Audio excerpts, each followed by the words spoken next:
Bismillahirrahmanirrahim. Assalamualaikum warahmatullahi ta'ala wabarakatuh. Waalaikumsalam warahmatullahi wabarakatuh. Alhamdulillah. Alhamdulillahil fatahil alim alladzi arsyada man istafahu min ibadihi li ta'allumi wa ta'lim wa ja'ala al-ilma sababan najati wal fawza bizulfa indal malikil aziz. Wassalatu wassalamu ala man arsalahu Allahu rahmatan lil alamin Sayyidina wa maulana Muhammadin wa ala alihi wa ashabihi ajma'in. Qala Rasulullah sallallahu alaihi wasallam, julusuka sa'atan fi majlisil ilmi wa la tamussu qalaman wa lam taktub harfan khairun min idki alfi rahbatik. Wa qala sallallahu alaihi wasallam, huduruka fi majlisil ilmi fi majlisil alim khairun min alfi rakatin wa syuhud wa ziyarati alfi maridin wa syuhudatil janazah. Amma ba'du. Rabbi shrah li sadri wa yassir li amri wahlul 'uqdatam min lisani yafqahu qawli. Al-mukarram wal muhtaram ustadzuna wa syekhana wa habibana hafizahullahu taala wa rahimahullahu taala alaih. Yang saya hormati dan saya muliakan para habaib, para tokoh-tokoh agama, tokoh-tokoh masyarakat, dan seluruh hadirin wal hadirat yang dimuliakan Allah Subhanahu wa taala. Alhamdulillah, Allah Subhanahu wa taala masih memberikan kita kesehatan, masih memberikan kita kesempatan, sehingga dengan nikmat tersebut kita masih bisa hadir kembali di tempat atau di majelis yang penuh dengan keberkahan ini dengan kedua nikmat tersebut. Salawat serta salam semoga tercurahkan kepada junjungan kita, suri tauladan kita, baginda Nabiuna Muhammad sallallahu alaihi wasallam, para sahabat, keluarga dan ahli warisnya sekalian. Hadirin wal hadirat yang dimuliakan Allah Subhanahu wa taala, patut kita syukuri hadirnya kita di majelis-majelis seperti ini. Karena tidak ada ruginya dan tidak ada sia-sianya orang yang hadir ke majelis yang seperti ini, karena di dalamnya tempat orang-orang yang mengingat Allah Subhanahu wa taala. Di dalamnya tempat orang-orang berselawat kepada Nabi Muhammad sallallahu alaihi wasallam. Seperti yang hadis yang saya sebutkan di atas, Nabi sallallahu alaihi wasallam bersabda, dudukmu sesaat di majlisil ilmu, sekalipun kita tidak memegang pulpen, sekalipun kita tidak menulis satu huruf pun, lebih baik daripada membebaskan 1000 budak. Dan Nabi Shallallahu Alaihi Wasallam pula bersabda dari Abizar, beliau mengatakan, dudukmu atau hadirmu di majelis-majelis orang yang berilmu itu lebih baik daripada 1000 rakaat. Lebih baik daripada menziarahi 1000 orang sakit, lebih baik daripada mentakziahi 1000 jenazah. Kita tidak usah menilai berapa jumlah dan berapa nominal harga 1000 budak. Dan kita tidak usah berpikir tentang 1000 rakaat. Kita ambil poinnya 1000. Semut itu kalau satu sedikit kecil, satu. Tapi kalau semut 1000 itu jumlahnya banyak dan menjadi besar. Itulah keutamaan orang-orang yang hadir di majelis ilmu. Dan saya sekali lagi ucapkan, tidak ada ruginya orang yang hadir di tempat-tempat seperti ini, sebagaimana keutamaan yang saya telah sebutkan tadi. Dan perlu kita ketahui bahwasanya di majelis ini kita berzikir iya, bersolawat kepada Nabi Muhammad sallallahu alaihi wasallam iya, kemudian menuntut ilmu pun iya.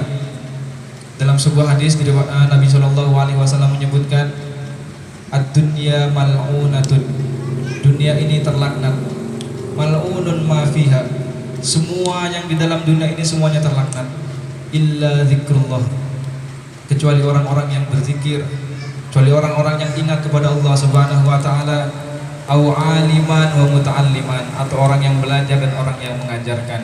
Alhamdulillah, di dalam suatu majelis terkumpul 3 kategori sekaligus. Oleh karena itu jangan pernah bosan-bosan, jangan pernah malas untuk hadir kembali ke majelis-majelis seperti ini, karena terdapat kemuliaan yang begitu agung. Dan dari secara kemanusiaan kita hadir ke majelis ini dapat menyambung tali silaturahmi. dapat bermuajahah, dapat kita memandang wajahnya guru kita yang dimana keseluruhannya itu semua dihitung pahala. Oleh karena itu banyak-banyak berdoa agar terus diberikan keistiqomahan oleh Allah Subhanahu wa taala untuk hadir di majelis-majelis seperti ini. Terutama kita banyak doa di tempat-tempat yang baik seperti ini. Di majelis ilmu, di masjid, terutama habis sholat 5 waktu. Jangan begitu habis sholat assalamualaikum, assalamualaikum pulang. Ada yang doa tapi doanya cepat, singkat, padat, tidak jelas. Doanya apa?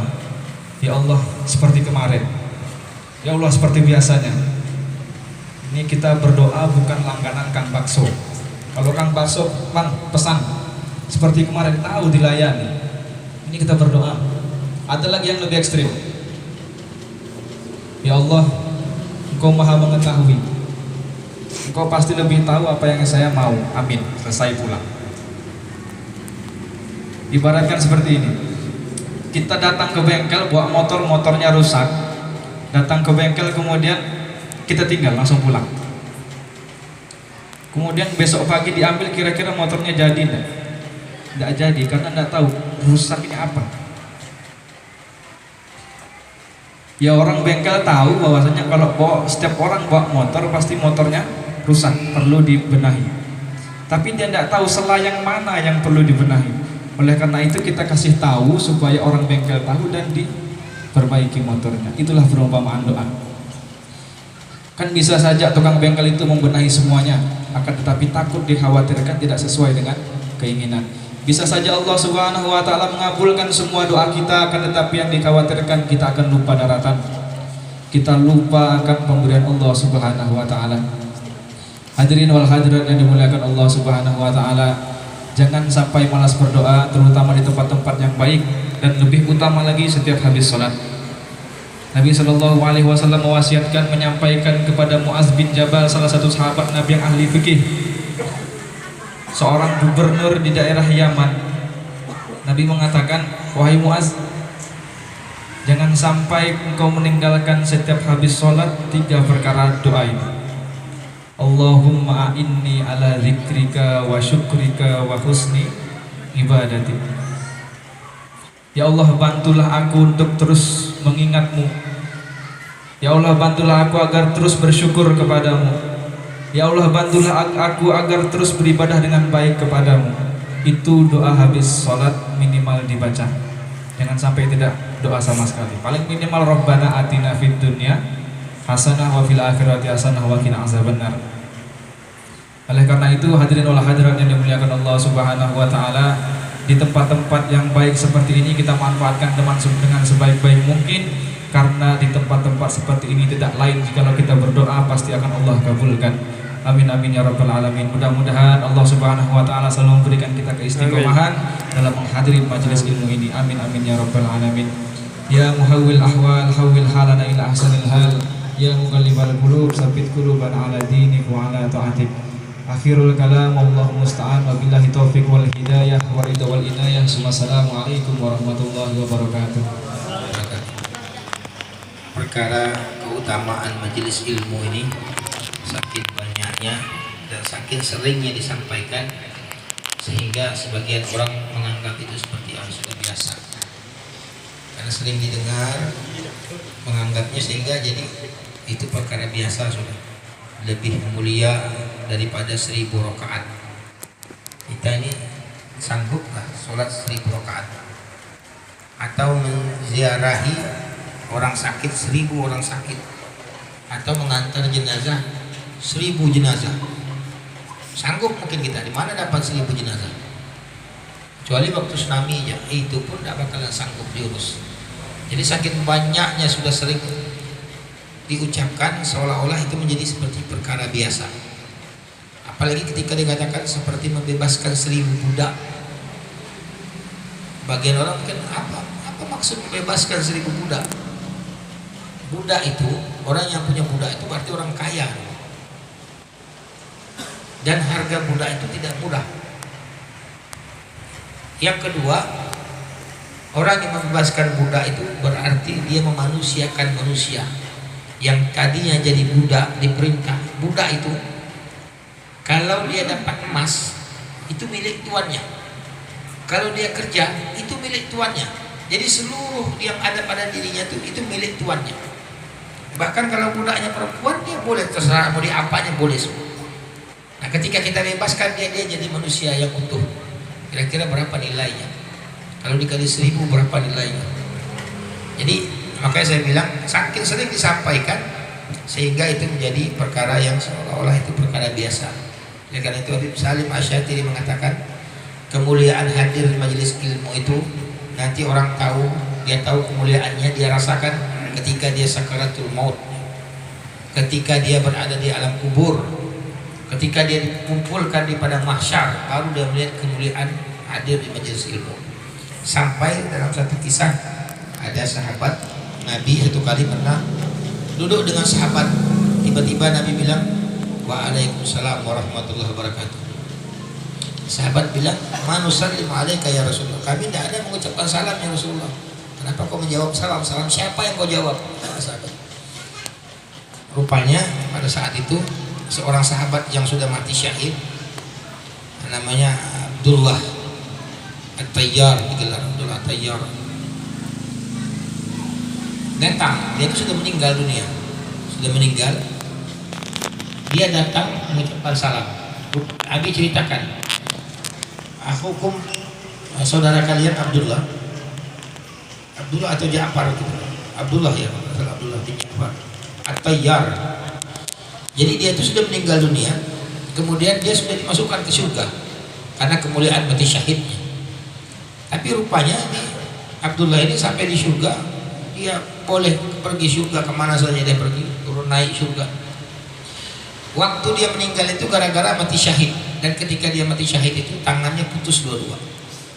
Diberikan kemuliaan oleh Allah, diganti dengan sayap sehingga dia bisa terbang ke surga manapun dia mau. Rupanya satu saat si Abdullah ini minta kepada Allah, ya Allah izinkan aku turun ke bumi. Allah bilang, yang ceritakan Nabi Muhammad, Allah bilang, kenapa kurangkah surga aku ini yang aku berikan sama aku? Dia bilang tidak ya Allah, lebih daripada cukup. Tapi ada satu hal yang aku rindukan, rindu bertemu dengan kekasihmu, duduk dengannya di majelis ilmunya, sehingga dia diberikan izin oleh Allah Subhanahu Wa Taala hingga dia turun ke bumi. Kemudian dia mengucapkan assalamualaikum ya Rasulullah. Nabi menjawab waalaikumsalam warahmatullahi wabarakatuh. Jadi saking mulianya majelis ilmu itu, orang yang ada di surga itu masih kepingin kembali ke dunia. Makanya di dalam riwayat dikatakan nanti penduduk surga itu satu-satunya yang dirindukannya di dunia itu majelis ilmu yang pernah dihadirinya. Kenapa? Karena nanti kemuliaan majelis ilmu itu nanti dia lihat hasilnya nanti ketika dia di dalam surga. Begitu dia melihat besarnya hasilnya itu, kemuliaannya, sampai dia rindu kembali hadir majelis ilmu itu yang ada di dunia itu. Jadi dikatakan satu-satunya yang dirindukan orang di dalam surga itu cuma saat ketika dia hadir di majelis ilmu waktu dia hidup di dunia. Mudah-mudahan Allah Subhanahu Wa Taala jika kita ahli majelis selalu menyempatkan diri hadir di majelis ilmu dan hadir serta menghadirkan hati. Karena hadir saja tidak cukup, harus juga menghadirkan hati, kemudian membersihkan hati daripada tipu daya syaitan yang merusak keberkahan kita di dalam majelis ilmu. Mudah-mudahan Allah Subhanahu Wa Taala kabulkan semua doa dan hajat-hajat kita min hawaijid dunya wal akhirah kulliha li maslahati dinina wa dunyana wa ukhurana wa ala jami'atin salihah bi khairin ladin afiyah wa ila hadratin nabi Mustafa Muhammadin sallallahu alaihi wa alihi wasallam sirrul Fatihah. Bismillahirrahmanirrahim. Alhamdulillahirabbil alamin arrahmanir rahim maliki yaumiddin. Iyyaka na'budu wa iyyaka nasta'in ihdinas siratal mustaqim siratal ladzina an'amta 'alaihim ghairil maghdubi 'alaihim